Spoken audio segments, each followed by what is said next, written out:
Hello YouTube! Today we are going to talk about incremental static regeneration in Next.js. Before version 9.5, Next.js was known for having server-side rendering, which means for every request our application receives, we were generating HTML or JSON on the fly and sending it to our client. On the other side, we had static site generation, so we generate JSON and HTML for that page only once, and for the lifetime of our application, we are just sending that same file we generated only once. But that left a big gap between what was server-side rendering and what was static site generation. So this new approach, incremental static regeneration, will be based on the foundations of static site generation using the same methods, getStaticProps and getStaticPaths. And this is just a way for us to have static pages that we can regenerate during the lifetime of our application, which will give us a lot of performance advantages. For example, we will be able to serve our pages super fast because we are serving pages that are already recreated in the past. It will also alleviate a lot of the load from our databases. For example, if you have 200 requests a second in a server-side rendering way, well, you are eating your database 200 times a second, unless you have some type of caches, but let's say you don't. So you are eating your database 200 times a second. If you use this new methodology and you say to regenerate once a second, let's say, you saved already 199 requests a second to your database. If you have, for example, a WordPress that you are consuming, that also alleviates a lot of the load that WordPress application is receiving from your Next.js application. So before we move forward, I will just show you the example that we created in that static site generation video during our Next.js demo, so you understand what's going over here, and it will be much easier for you to understand the rest of the concept. So let me just open over here the developer tools. And when I click to navigate to one of our microphones, you will see that I'm receiving one.json. I can even zoom this if you are in mobile. So what you see on the right in our real page is all the data we received from one.json. And this was statically created in the past. You can even see that the deployment is a Github Pages. So there is no Next.js running whatsoever for my application to be running, okay? Then, if I refresh this page, you will see that I'm going to get HTML directly from my GitHub pages, right? And because these are GitHub pages, you can even see that I can do one.html, and this is literally the file that was generated for me. Over here in our IDE, this is the code that we are using in order to generate all the microphones. This getStaticPaths will be the first method that will run when you do npm run build. We will run this one, getting all the microphones we have in our database, in our case 18 microphones only, okay? We are mapping those microphones to a format that Next.js understands with the params, and in our case, the only parameter we have is the ID, which is this ID here on the file name. And then we are passing those paths plus a fallback to false. That fallback to false means that we don't need Next.js at runtime. If the fallback was true, we would need Next.js at runtime. So now that we return those 18 paths, what Next.js still at build time will do is we'll call this getStaticProps 18 times, one time for each ID that we are passing in that array. So in our case, we are getting that specific microphone where the ID is that one, and we will send these properties to Next.js. Next.js immediately after will call this microphone detail and render that with the details we gave. And so in this case, it's just a few divs, so it's really easy component for you to understand. The only thing that is here that you probably don't understand is this line 17 to line 19, where we have the router.isFallback. And when you have the fallback to false, that code will not run at all. So you don't need to worry about that code. But in the future, in 1, 2, 3 minutes, we will change that fallback to true. And then yes, while we are generating that page at runtime, your user will immediately receive the HTML fallback. And the HTML fallback will have this bit. When Next.js finalizes the rendering of that page, then your page updates with the real one, okay? But we will look into that in 2 minutes time, 3 minutes time. So let's go back to our presentation, open this one, and now this is what we were having with the fallback to false. That's what we have at the moment. And how I was able to deploy this to GitHub Pages? Well, I just need to run 2 commands. The first one is a next build, and the next one is a next export. And when you run those 2 commands, you will get an out folder with all the HTML for my microphones. I just put 5 over here to fit the screen. I couldn't put the 18, okay? And we will also get the JSON files that we saw in the GitHub Pages when we do a client-side rendering or a client-side navigation. Next.js requires just the JSON files. So they are there as well inside the folder. So this is the workflow that we are having. Our browser requests HTML or JSON to, in my case, GitHub Pages, but you can use any static file server. For example, the ones I have over there are just an example. And then those will return HTML or JSON for you. And that works really well if you don't have a lot of microphones or any other item that you sell in your website, right? But what happens when I have, for example, 100,000, 200,000 microphones? Well, running npm run build will become super slow. I said that the getStaticProps will be called once per microphone at build time. But it will probably take 2 hours, 3 hours for my build, and we can't afford that, right? So that's when we will start to analyze the fallback to true. And if you remember what I showed you in VS Code, we have that fallback to false. We can flip it to be true now, but you still have to fix that query over there, because at the moment, if we have 100,000 microphones, we are still passing those to the paths. So you have a few options over here. Or you change that query to only return the top ones, the top 100 microphones, for example. And so you build 100 at build time, and the others you will build at runtime when your users first request that specific microphone. It's up to you. It's a game that you need to understand where to go and which ones are important to you.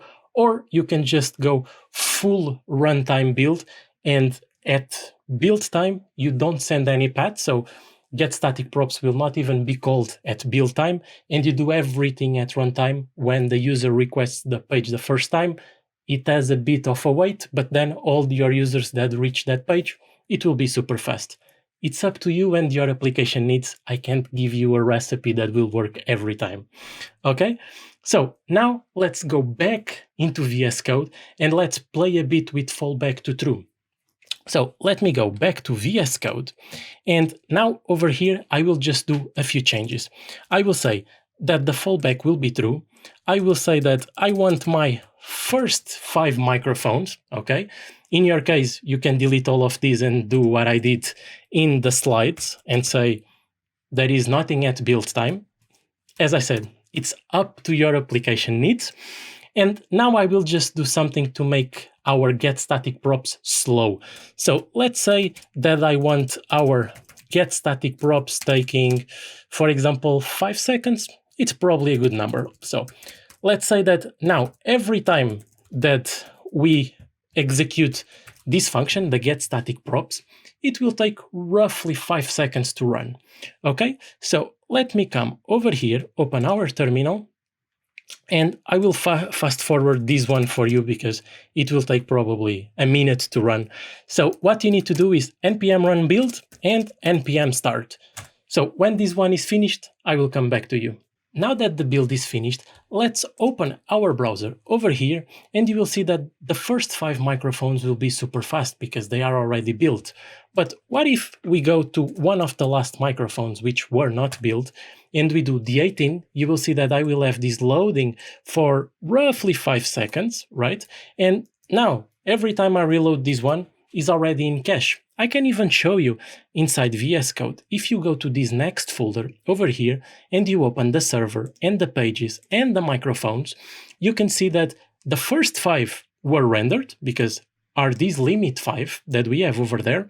And then I have the page 18. If I now go to page 19, well, we don't have 19, so I need to go to 17, it will happen the same thing. As soon as this one renders for us, you go to VS Code inside this folder, and now you have 17 again. And just to prove to you that Next.js only does one render at a time, let's do one exercise. Let's split this into 2 parts of our screen. Oops, let's split this into 2 screens. And let's go to localhost 3000/microphone/ for example 12. And so I will load microphone 12 over here. I will see that microphone 12 will start to load, and after 3 seconds roughly we go back to the other tab and do a refresh as well for microphone 12, and we will see that they will come at the exact same time. So I did 1, 2, 3, click, and now they will come at the exact same time. So they shared the build between them, and you can be guaranteed that Next will not run the generation of that component 3 or 4 times if you have 3 or 4 users concurrently asking for that specific page. Okay, that's great news for us, right? Let me just increase this page, go back to VS Code, and now you can see that you also have the page number 12 over there. Well, not the page number 12, the microphone number 12 over there. Now, let's go back to our presentation. And if we go back to our presentation, you can see that you now know everything that you need to know about static site generation. Applying what you know to incremental static regeneration will be really easy. So let me show you what you need to do. You just need to go inside the getStaticProps and say revalidate, and that value is seconds. So we are saying that we will try to revalidate at most once every 20 seconds. And you saw that I said at most once every 20 seconds. I didn't say that it will revalidate every 20 seconds. So probably what you have in your mind is that at 0 we will render, at 20 we will generate that component again, at 40 we will generate again, at 60 we generate again, but that's not what's happening behind the scenes, right? So let's just read a bit the documentation of Next, and then we will do the timeline again. So Next will attempt to generate the page at most 1 time every 20 seconds. Then the next bullet point, this is important one. If no users will access your page for, let's say, 3 hours, the first user that accesses your page after those 3 hours will get a page that is 3 hours old, okay? So keep this one in mind because this might be important for your application. Then, when that user accesses that page, a new regeneration starts. That user still got the old page, but when that regeneration finishes, in our case, the regeneration is taking 5 seconds, right? So you start the regeneration 5 seconds after it's finishing because of my timeout I put over there. So you will get the new page for the new users after those 5 seconds. They will get the page that was regenerated. So this is what's called stale while revalidate. So you serve old data while you are revalidating or creating a new data. Probably if you look into the initial letters of that, you remember the name SWR. And we already have a video about something completely different in the channel that is also called SWR, right? So let's build the real timeline. Let's say that at 0 seconds, there was a generation of our component. And these 0 seconds, your application can be running for 3 days already. It's just the time that a generation of a component happened. So we will start our timeline there, okay? So let's say that after 50 seconds, one of your users goes and gets that page. Well, unfortunately, he is getting 50 seconds old page. Now, immediately after, a regeneration starts, and the regeneration starts, and let's say that roughly 4 or 5 seconds after, the regeneration finishes. So what happens if a user gets in that interval? Well, that user also gets the old data, stale while revalidate. So the old data is still served to this user. A user that comes immediately after the regeneration is over, well, this user will get new data, which is great for that new user, right? Now, if you want to see what happens in the future, you just need to pick that regeneration, put it at the beginning, and well, that's the same timeline. Every time that Next receives a request, they will just check, okay, how long ago was that revalidation? Was it bigger than 20 seconds? If yes, start a new regeneration. If not, well, there is no need to do anything special, okay? So now with that in mind, we can just go to VS Code, play a bit with those revalidations, and I will show you some tricks. Over here in VS Code, we just need to go to our getStaticProps, check where we are returning the props, and say revalidate. And instead of putting 20 seconds, I will put 3 seconds right now because it's much faster for me to change stuff in the database, go back to the browser and make sure that those 3 seconds are already gone. Okay, so I will save it with 3 seconds. I will just start another build. And while that one is building, I will just show you something over here, which is our database and explaining you what I'm going to do. So I will show you the first page with /microphone/1. We will see that the price of the microphone is 99 pounds, okay, or dollars if you are in America. And then I will come here, I will change the price to be, for example, 300 or 400 pounds. We will go back to our website, and by then, for a lot longer than 3 seconds that we elapsed already, we will refresh the page. We will get the old page. We will keep refreshing until we reach these 5 seconds that we are delaying this over here, because our regeneration will take 5 seconds to run, okay? So let me now go to this browser over there. We will go to /microphone/1. So at the moment is 99 pounds. I will come to VS Code, open a new console or a command line, change this one to be 3000, well, more than 3000 by now, right? I will just run the command that we have to execute the migration of our database, to change the database. So by now, the value of our database for this specific microphone is already 300,039 pounds. We go to the browser, I will refresh, and now I will keep refreshing, and only roughly after 5 seconds, it will change the value. So you saw that only after those seconds, it changed the value. If I keep refreshing now, well, the value is that one. So you saw incremental static regeneration in action. We change something in our database. We can go there again to our database to change something once again. For example, more money. We will do that. We will go back to our browser and I will keep refreshing and we can count, right? So after a while, it will now change to that new price. And I was doing the numbers with my head to be roughly the number of seconds, okay? So you can see that now we get the new values. You can use this extensively across your application. One small thing that you probably want is when I go to microphone 17, for example, at the moment we are getting this fallback. If you are using this to show in Facebook or WhatsApp or applications like that, what they will grab, the initial parse they do, is that initial fallback that we have saying, sorry, we don't have data. If you want to have your browser waiting for the rendering of that initial page, you can go over here in VS Code and use something that at the moment is unstable. Okay, so I will show you this unstable over here. Let me just kill the server. And instead of saying fallback to true, we will say unstable blocking, okay?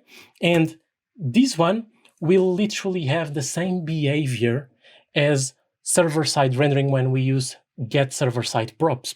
So our browser will not get a response from our server while it's revalidating the first page. Just to be clear, this only works for the first page. All the regenerations after, you are still getting stale while revalidate, okay? Just to be clear on that one. So now, if we run this again, and by the way, I'm just removing the .next folder to make sure that we are clean, okay? Hopefully you don't need that, but I like to do that just to be clear in my mind that it's a completely new build and a completely new run, okay? So now it will build, and I will go to microphone, for example, 15, and you will see that we will not receive anything in our page until our server is running for these 5 seconds over here, okay? That's my mock fake timeout, okay? So now it's already there. So I can now go to, for example, microphone /9, for example. And you see that we are not getting anything for those 5 seconds. And as you saw, there is no fallback or anything. So if you are using Twitter or Facebook and you want to share this over there, it's probably a nice thing to have. Just keep in mind, if you are watching this video in 3 months or 2 months, this unstable bit probably will only be blocking, okay? So with that in mind, I hope you enjoyed this video. If you liked the video, please like it, subscribe to the channel if you are not already, and I will leave a link in the description for the video where we build this microphone store. Okay, so I hope to see you next week. Bye-bye.